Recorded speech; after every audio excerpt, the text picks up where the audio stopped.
ഇന്ത്യയുടെ പ്രധാനമന്ത്രി നരേന്ദ്രമോദിയും അമേരിക്കയുടെ പ്രസിഡന്റ് ഡൊണാൾഡ് ട്രംപും തമ്മിലുള്ള കൂടിക്കാഴ്ച കഴിഞ്ഞ ദിവസം നടന്നു.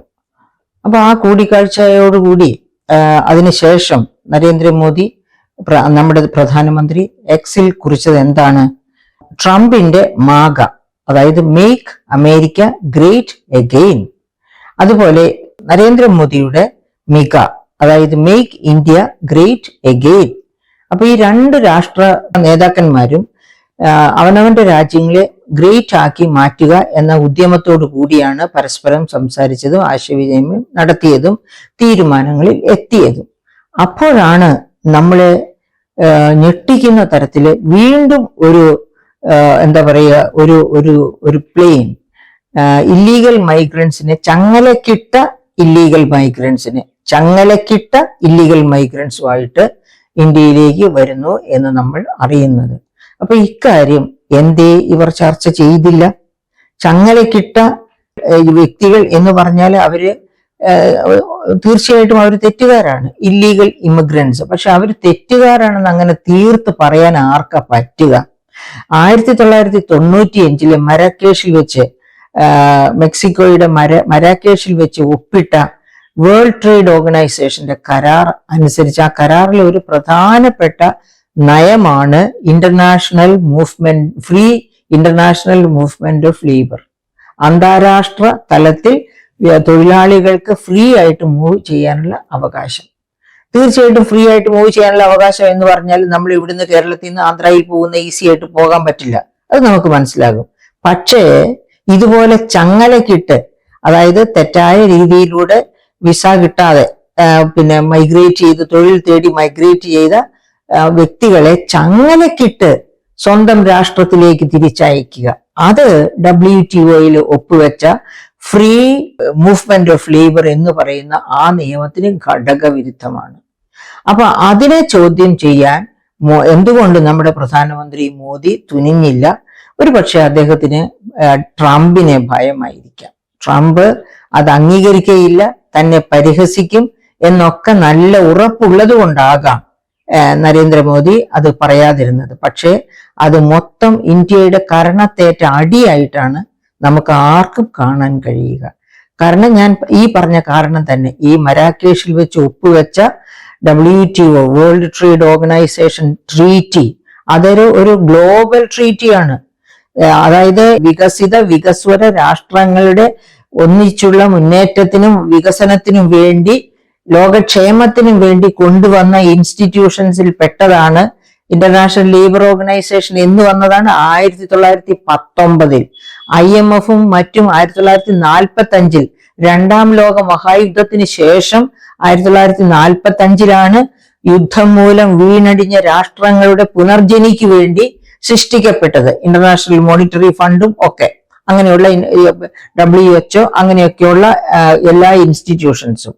മറിച്ച് ഇന്റർനാഷണൽ ലേബർ ഓർഗനൈസേഷൻ ബോൾഷെവിക് റവല്യൂഷന് തുടർന്ന് തൊഴിലാളികളുടെ സുരക്ഷയ്ക്ക് വേണ്ടി പടുത്തുയർത്തപ്പെട്ട ഒരുപക്ഷെ ഏറ്റവും പ്രധാനപ്പെട്ട ഒരു അന്താരാഷ്ട്ര ഏജൻസിയാണ്.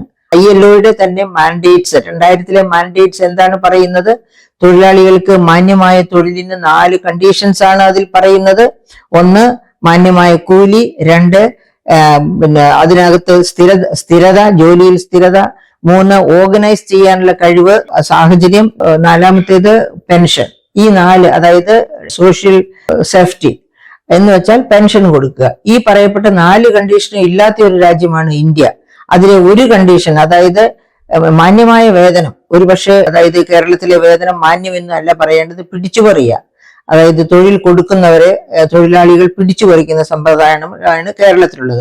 മറ്റ് സംസ്ഥാനങ്ങളിലൊക്കെ നാമമാത്രമായ കൂലി, ഇപ്പോഴും ഹാൻഡ് ടു മൗത്ത് എക്സിസ്റ്റൻസിന്, ജീവൻ നിലനിർത്താനുള്ള കൂലിയാണ് ഇപ്പോഴും കൊടുത്തുകൊണ്ട്. അതൊന്നും ചോദ്യം ചെയ്യുന്നില്ല നമ്മുടെ പ്രധാനമന്ത്രിയോ നമ്മുടെ ലേബർ മിനിസ്ട്രിയോ ഒന്നും.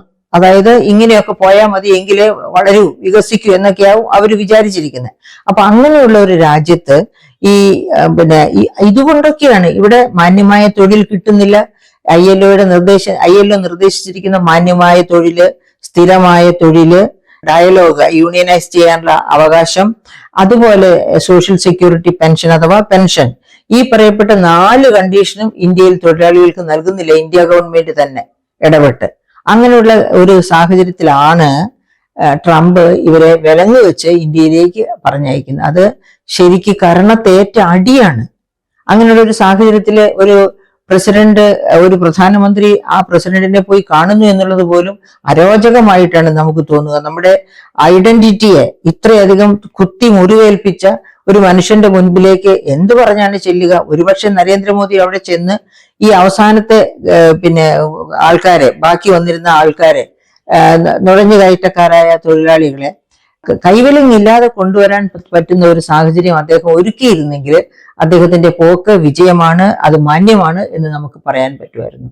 അത് പറ്റാത്തിടത്തോളം കാര്യം മാന്യമാണ് എന്ന് പറയാൻ പറ്റുകയില്ല. കാരണം ഈ ഗവൺമെന്റുകളാണ് ഇവർക്ക് തൊഴിൽ നൽകേണ്ടത്. ആ തൊഴിൽ നൽകാനുള്ള എല്ലാ സാഹചര്യങ്ങളും ഓരോ ദിവസവും അടഞ്ഞടഞ്ഞു വരികയാണ്. അപ്പോൾ അത്തരം ഒരു സാഹചര്യത്തിലാണ് നമ്മൾ ഇതിനെ വിലയിരുത്തേണ്ടത്. എന്തുകൊണ്ട് ഇതിനകത്ത് ഇന്റർനാഷണൽ ലേബർ ഓർഗനൈസേഷൻ ഇടപെട്ടില്ല ഇത്തരം കാര്യങ്ങളിൽ?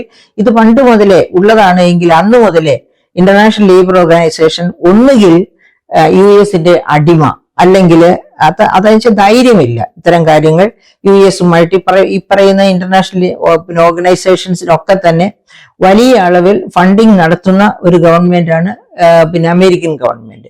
അതുകൊണ്ട് തന്നെ അമേരിക്കയോട് നേരിട്ട് നേർനിന്ന് കാര്യങ്ങൾ സംസാരിക്കാനുള്ള ആത്മധൈര്യം ഇവർക്കാർക്കും ഇല്ലായിരിക്കാം. അങ്ങനെ ഇല്ലാത്തത് കൊണ്ടാകാം ഈ തരത്തിലുള്ള വളരെ മോശമായ, ഹീനമായ രീതിയിൽ തൊഴിലാളികളെ ഇങ്ങനെ കൊണ്ടുവരേണ്ടി വന്നത്. ഇപ്പോ ഈ വർഷം തന്നെ ഇങ്ങനെ ചങ്ങലക്കിട്ട് കൊണ്ടുവന്നത് എത്ര തൊഴിലാളികളെയാണെന്നല്ലേ? 332 തൊഴിലാളികളെയാണ് ഇങ്ങനെ ചങ്ങലക്കിട്ട് കൊണ്ടുവന്നത്. ഇനി അവരെ 2009 മുതൽ 15,897 ഇല്ലീഗൽ മൈഗ്രൻസ് ഇന്ത്യയിലേക്ക് നാടുകടത്തപ്പെട്ടു. ഏത് വിധത്തിൽ പണ്ടുള്ളതൊന്നും നമുക്ക് അറിഞ്ഞുകൂടാ. ഇപ്പോഴാണ് ഈ 332 പേരെയാണ് ഇങ്ങനെ കൈവിലങ്ങുകളൊക്കെ അണിയിച്ച് നാടുകടത്തുന്നത്, അമേരിക്ക നാടുകടത്തുന്നത്. ഇതുപോലെ മറ്റു രാജ്യങ്ങളിലേക്ക് പോയിട്ടുണ്ട്. ആ രാജ്യങ്ങളൊക്കെ അമേരിക്ക തുടങ്ങിയ സ്വീകരിച്ച അതേ നിലപാട് തന്നെ സ്വീകരിക്കും. ആ രീതിയിൽ തന്നെ അവരെ തിരിച്ചയക്കാൻ ശ്രമിക്കുകയും ചെയ്താൽ എങ്ങനെയിരിക്കും ആ സിറ്റുവേഷൻ എന്ന് നമുക്കൊക്കെ ഒന്ന് ഓർമ്മിക്കാവുന്നതേ ഉള്ളൂ. അപ്പോൾ അതും ഇന്ത്യക്കാരുടെ, അതായത് ഇങ്ങനെ ഇല്ലീഗലായിട്ട് തൊഴിൽ തേടി അമേരിക്കയിലേക്കും മറ്റു ദേശങ്ങളിലേക്കും പോകുന്നവര്, അവരുടെ ഒരു അവസ്ഥ, അവരുടെ ബുദ്ധിസ്ഥിരതയെ പറ്റി നമുക്ക് അത്ഭുതപ്പെട്ടു പോകും. കാരണം തൊഴിൽ ഇന്ത്യയിൽ ഇല്ലേ? ഇപ്പൊ കേരളത്തിലെ അവസ്ഥ പോലെയാണ്. കേരളത്തിൽ തൊഴിലില്ലേ? ഉണ്ടെന്നുള്ളതിന്റെ തെളിവല്ലേ 40 ലക്ഷം അന്യസംസ്ഥാന തൊഴിലാളികൾ ഇവിടെ വന്ന് ജീവിക്കുന്നത്. അവർ ചെയ്യുന്ന ജോലികളൊക്കെ ഇവിടുത്തെ മലയാളികൾക്ക് ചെയ്യാവുന്ന ജോലികളല്ലേ? ഇവിടുത്തെ യങ്സ്റ്റേഴ്സിന് ചെയ്യാവുന്ന ജോലികളല്ലേ? ഇവിടെ മാന്യമായ കൂലി ഉണ്ട് താനും. ഞാനൊരു ഉദാഹരണം പറയാം. ഞാൻ യൂണിവേഴ്സിറ്റി കോളേജിൽ പഠിപ്പിച്ച ഒരു കുട്ടി, ആ കുട്ടിയെ ഞാൻ ഏതാനും വർഷങ്ങൾ കഴിഞ്ഞ് കണ്ടു. അപ്പോൾ അയാൾ എക്കണോമിക്സ് MA പഠിച്ച കുട്ടിയാണ്. ചോദിച്ചു എവിടെയാണ്, ജോലിയൊക്കെ ആയോ എന്ന് ചോദിച്ചപ്പോൾ ഞാൻ വിദേശത്താണ്. വിദേശത്ത് ഏത് രാജ്യത്ത്? അപ്പൊ രാജ്യവും പറഞ്ഞു, ഒരു ഗൾഫ് കൺട്രി അങ്ങനെ പറഞ്ഞു. അപ്പൊ അങ്ങനെ പറഞ്ഞു കഴിഞ്ഞപ്പോൾ എന്താണ്, എത്ര ശമ്പളം ഉണ്ട്, നല്ല മാന്യമായ ശമ്പളം ഉണ്ടോ എന്ന് ചോദിച്ചപ്പോൾ അയാൾ എന്നോട് പറഞ്ഞ ശമ്പളം എനിക്ക് അത്ഭുതം തോന്നി. അപ്പൊ ഞാൻ പറഞ്ഞു, എടോ, ഈ ശമ്പളത്തിന് താൻ എന്തിനാണ് ഗൾഫിൽ പോയി കിടക്കുന്നത്? ഇവിടെ താന് ഒരു 20 ദിവസം ജോലിക്ക് പോയാൽ ഇതിനേക്കാൾ കൂടുതൽ ശമ്പളം കൂലി തനിക്ക് കിട്ടുമല്ലോ. അപ്പൊ അതല്ലേ ഏറ്റവും നല്ലത്? തന്റെ കുടുംബത്തോടൊപ്പം തനിക്ക് കഴിയാം, അതായത് തന്റെ അച്ഛനമ്മമാരോടും സഹോദരങ്ങളോടും ഒപ്പം തനിക്ക് കഴിയാം. അതുപോലെ തന്നെ പൈസയും കിട്ടും. അപ്പൊ പറയാണ്, ടീച്ചറെ, മാനുവൽ ലേബർ ചെയ്യാൻ പോകുന്നത് നാണക്കേടല്ലേ? അത് തന്നെയല്ല, പെണ്ണ് ചോദിച്ചു എന്ന് ആര് പെണ്ണ് തരുമെന്ന്. പ്രിയപ്പെട്ട സുഹൃത്തുക്കളെ, എല്ലാവരും ശ്രദ്ധിച്ചു കൊള്ളണം കേട്ടോ. കാരണം നിങ്ങൾ ഓരോരുത്തരും ഗൾഫിൽ ജോലിയുള്ളത് എന്നൊക്കെ പറഞ്ഞ്, അവിടെ ജോലി ഇവിടെ ജോലി എന്നൊക്കെ പറഞ്ഞ് നിങ്ങളുടെ മകളെ കെട്ടിച്ചു കൊടുത്ത അപ്പൊ ഈ ഗൾഫിലൊക്കെ ജോലിയാണ് അല്ലെങ്കിൽ വിദേശത്താണ് എന്നൊക്കെ കേൾക്കുമ്പോഴേക്കും വീട് വിറ്റുപോലും സ്ത്രീധനം കൊടുത്ത എന്റെ മകള് സ്വസ്ഥമായിട്ടിരിക്കട്ടെ എന്ന് വിചാരിച്ച ആപാത ചൂടം സ്വർണവും മറ്റെല്ലാ വിശിഷ്ട സാധനങ്ങളും കൊടുത്ത് മകളെ പറഞ്ഞയക്കും. പിന്നെ നമുക്കറിയാം, പാമ്പിനെ കൊണ്ട് കൊത്തിച്ചും ഒക്കെ ചിലപ്പോ കൊന്നൊക്കെ ഇരിക്കും കേട്ടോ. എങ്കിലും ഇങ്ങനെയാണ് നമ്മൾ പലരും ചെയ്യുന്നത്. അപ്പൊ ഒരു പടി ചിന്തിക്കുക. ഗൾഫിൽ എന്ത് ജോലിയാണ്, അത് നിജസ്ഥിതി മനസ്സിലാക്കുക. അങ്ങനെ മനസ്സിലാക്കിയല്ല പലരും ചെയ്യുന്നത് എന്നതുകൊണ്ടാണ്.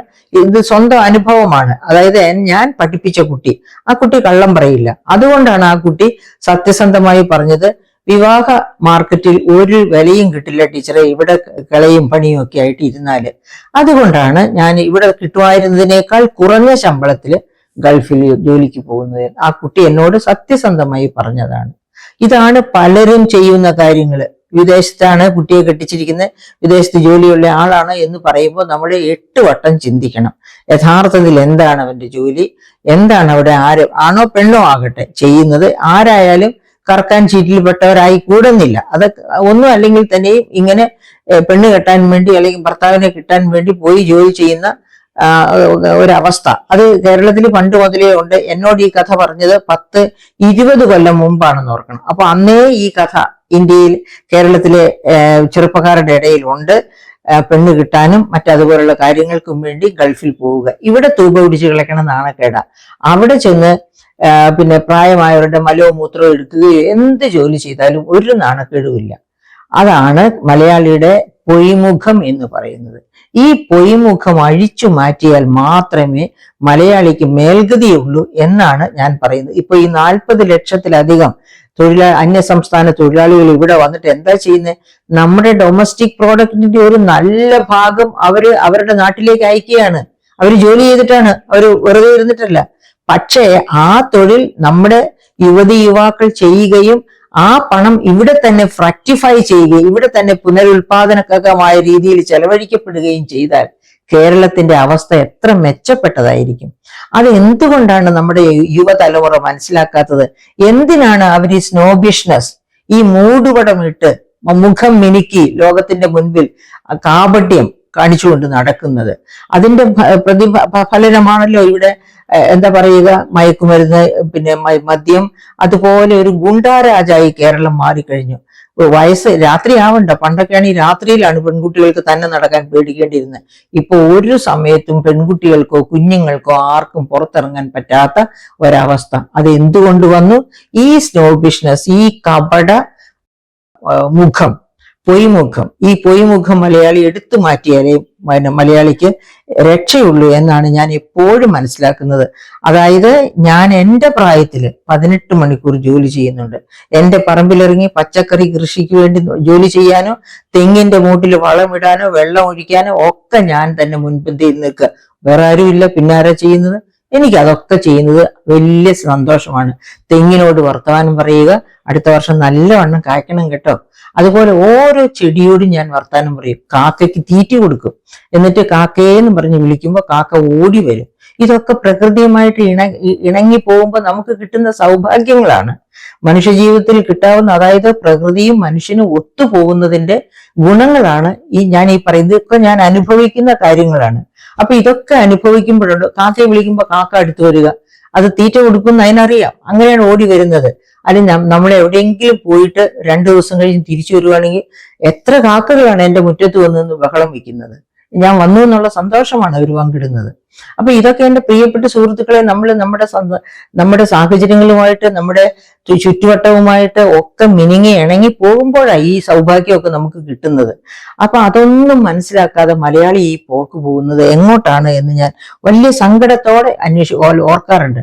അപ്പൊ ഈ ട്രംപുമായിട്ടും നരേന്ദ്രമോദി പോയി അവിടെ വ്യാപാര കരാറുകളൊക്കെ നടത്തി അദ്ദേഹവുമായിട്ട്, അതായത് 2047 ആകുമ്പോഴേക്കും ഇന്ത്യയെ വികസിത ഇന്ത്യയാക്കി മാറ്റണം, അതാണ് അദ്ദേഹത്തിന്റെ മിക. അതുപോലെ തന്നെ ട്രംപ് മെഗായും കൊണ്ട് നിൽക്കുന്നു.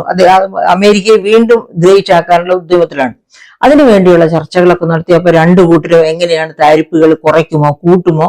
ഒരാൾ കൂട്ടിയാൽ മറ്റേയാളും കൂട്ടും, ഒരാൾ കുറച്ചാൽ മറ്റേയാളും കുറയ്ക്കും. അങ്ങനെ ഇന്ത്യ ഇപ്പോൾ തന്നെ ഈ ബജറ്റിൽ തന്നെ ട്രംപ് വരുന്നു എന്നറിഞ്ഞതിന് ശേഷമാണ് നമ്മുടെ ഫെബ്രുവരി 1 ബജറ്റ് വരുന്നത്. അപ്പൊ ആ ബജറ്റിൽ തന്നെ ഒരുപാട് ഇളവുകൾ അമേരിക്കയ്ക്ക് താരിഫിൽ കൊടുത്തിട്ടുണ്ട്.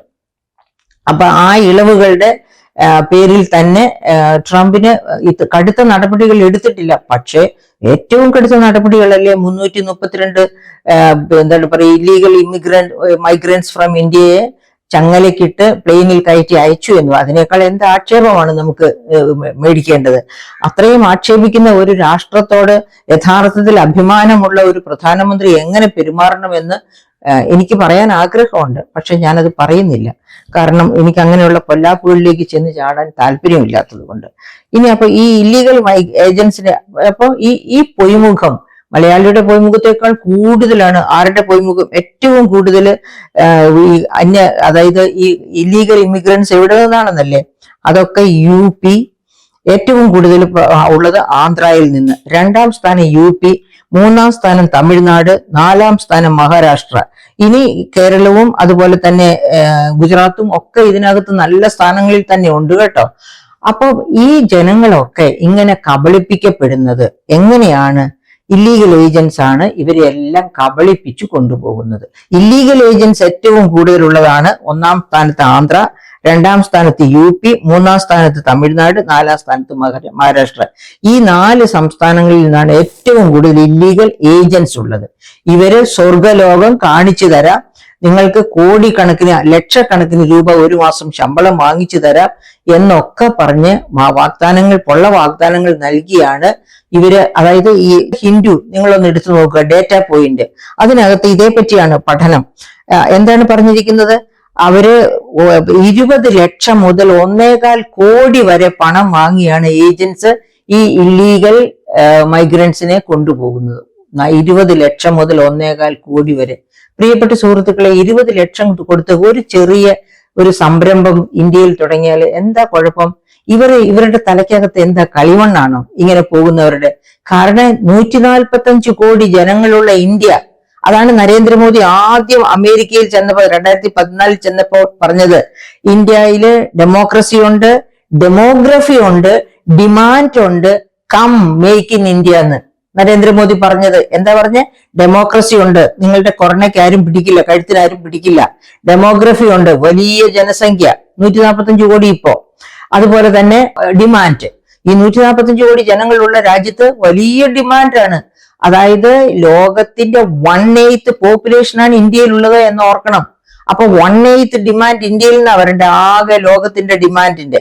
അങ്ങനെയുള്ള ഒരു രാജ്യത്തേക്ക് നരേന്ദ്രമോദി എന്തു പറഞ്ഞു? കം മേക്ക് ഇൻ ഇന്ത്യ, നിങ്ങൾ വന്ന് ഇന്ത്യയിൽ ഉൽപ്പാദിപ്പിക്കൂ, ഇഷ്ടം പോലെ, നിങ്ങൾക്കൊരു പ്രശ്നവുമില്ല, ഇവിടെ ഡെമോക്രസിയാണ്, അതുപോലെ തന്നെ ഇവിടെ വലിയ പോപ്പുലേഷനാണ്, വലിയ ഡിമാൻഡാണ്, വന്ന് ഉൽപ്പാദിപ്പിച്ച് ലാഭം കൊയ്ത് പൊയ്ക്കൊള്ളൂ എന്നാണ് അദ്ദേഹം അമേരിക്ക ചെന്നപ്പോ അമേരിക്കൻസിനോട്. ഇതാ ഇപ്പൊ എലൺ മസ്ക് ഉടനെ അദ്ദേഹത്തിന്റെ വലിയ സൂപ്പർ പവർ കാർ മാനുഫാക്ചറിങ് ഇപ്പൊ സെയിലാണ് ആദ്യം കൊണ്ടുവരുന്നത്.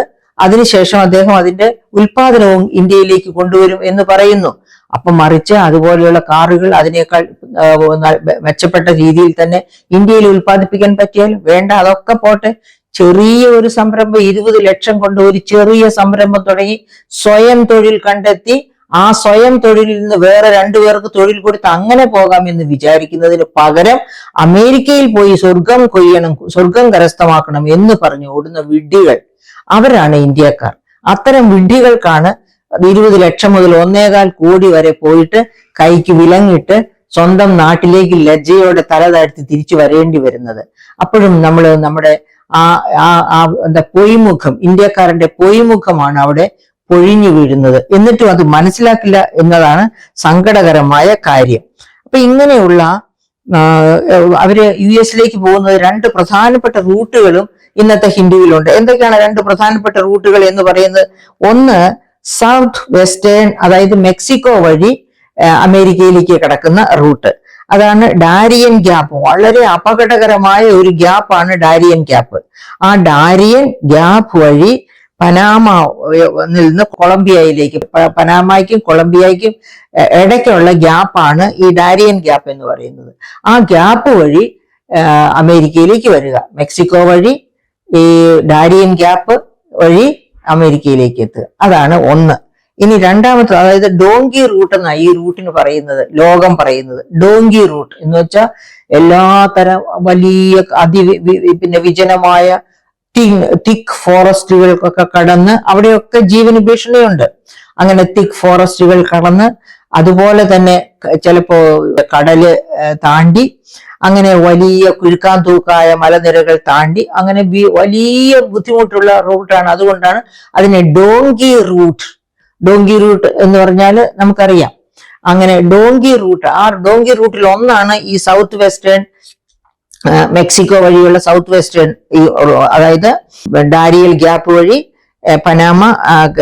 പനാമയ്ക്കും കൊളംബിയയ്ക്കും ഇടയ്ക്കുള്ള ഡാരിയൻ ഗ്യാപ്പ് വഴിയായിട്ടുള്ള ആ റൂട്ട്. അത് മെക്സിക്കോയിൽ നിന്ന് അമേരിക്കയിലേക്ക് ഇല്ലീഗലായിട്ട് കുടിയേറുന്ന റൂട്ട്. ഇനി വേറൊന്നുണ്ട്, പിന്നെ കാനഡ വഴി പിന്നെ അമേരിക്കയിലേക്ക് കടന്നു വടക്കൻ ബോർഡേഴ്സ് വഴി, അതായത് കാനഡ വഴി കയറുന്നതാണ് മറ്റൊരു റൂട്ട്, കാനഡ വഴിയുള്ള റൂട്ട്. അപ്പൊ ഇങ്ങനെ 2 റൂട്ട് വഴിയാണ്, രണ്ടിനെയും ഡോങ്കി റൂട്ട് എന്ന പേരിലാണ് അറിയുന്നത്. ഈ ഡോങ്കി റൂട്ട് വളരെ സാഹസികമായ, ജീവൻ അപകടത്തിലാകാവുന്ന റൂട്ടാണ്. അങ്ങനെയുള്ള റൂട്ടുകൾ വഴിയാണ് ഈ 20 ലക്ഷം മുതൽ 1.25 കോടി വരെ പണം കൊടുത്ത് ഇതിനെയൊക്കെ നിയന്ത്രിക്കാൻ ഇത്രയും വിഡ്ഢിത്തം കാണിക്കുമ്പോൾ ഒരു തൊഴിൽ തേടിയാണ് ഈ പോകുന്നത്. അപ്പോഴാണ് ഞാൻ ചോദിക്കുന്നത്, ഇന്ത്യയിലെ 145 കോടി ജനങ്ങൾക്ക് വേണ്ടി ജീവിക്കാം എന്ന് വെച്ചാൽ എന്തൊക്കെ തൊഴിലുകളാണ് നമുക്ക് കണ്ടെത്താവുന്നത്? നമ്മുടെ ബുദ്ധിശക്തിക്ക് കോട്ടമൊന്നും പറ്റിയിട്ടില്ലെങ്കിൽ എനിക്ക് തോന്നുന്നു ഇവർക്കാർക്കും ഇങ്ങനെ ഇല്ലീഗൽ മൈഗ്രേഷൻ നടത്തേണ്ട ഒരു കാര്യവുമില്ല. ഇന്ത്യയിൽ തന്നെ അവർക്ക് കണ്ടെത്താം ജീവിതമാർഗം എന്ന് തന്നെയാണ് എനിക്ക് തോന്നുന്നത്. അപ്പോ നമുക്ക് അവസാനം ചോദിക്കാൻ പറ്റുന്ന ഒരു കാര്യം, ഈ ഇന്റർനാഷണൽ കോർട്ട് ഓഫ് ജസ്റ്റിസ് എവിടെയാണ് ഒളിച്ചിരിക്കുന്നത്? എല്ലാ അന്താരാഷ്ട്ര കേന്ദ്രങ്ങളുടെയും പല്ലൊക്കെ പൊഴിഞ്ഞു പോയി എന്നാണ് തോന്നുന്നത്. അല്ലെങ്കിൽ ഇന്റർനാഷണൽ കോർട്ട് ഓഫ് ജസ്റ്റിസ് ഈ മരാക്കേഷിലെ WTO കരാറും ഒക്കെ മുൻപിൽ കണ്ടുകൊണ്ട് ഇന്റർനാഷണൽ കോർട്ട് ഓഫ് ജസ്റ്റിസ് അമേരിക്കയോട് ചോദിക്കേണ്ടത് എന്തുകൊണ്ട് പിന്നെ അവരെ ഇത് അണിയിച്ച്, അതായത് ഫ്രീ മൂവ്മെന്റ് ഓഫ് ലേബർ WTOയുടെ മുഖമുദ്രയാണ് international free movement of labour. അങ്ങനെ ഒരു ഇത് നിലവിലിരിക്കുക. അത് ഇതുവരെ WTO ഇതുവരെ പിരിച്ചുവിട്ടിട്ടില്ല. അതിൽ ഒപ്പുവെച്ച രാഷ്ട്രങ്ങളൊക്കെ ഇപ്പോഴും അതിനകത്ത് മെമ്പേഴ്സാണ്. അതിലെ മെമ്പേഴ്സ് ആയിട്ടുള്ള രാഷ്ട്രങ്ങൾ തന്നെയാണ് ഇന്ത്യയും അമേരിക്കയും. അങ്ങനെയുള്ള ഒരു സാഹചര്യത്തില് എന്തുകൊണ്ട് ഇന്റർനാഷണൽ കോർട്ട് ഓഫ് ജസ്റ്റിസിന് ഇത്തരം കാര്യങ്ങളിൽ ഇടപെട്ടുകൂടാ? അപ്പോൾ ഒന്നേ നമുക്ക് വിചാരിക്കാനുള്ള, എല്ലാ അന്താരാഷ്ട്ര സ്ഥാപനങ്ങളും പല്ലു പൊഴിഞ്ഞ രീതിയിലേക്ക് മാറിക്കഴിഞ്ഞിരിക്കുകയാണ്. അപ്പം സ്വന്തം കാലിൽ നിൽക്കാനായിട്ട് സ്വയം ശ്രമിക്കുകയായിരിക്കും ഇനി ഉത്തമമായിട്ടുള്ള മാർഗം എന്ന് തോന്നുന്നു.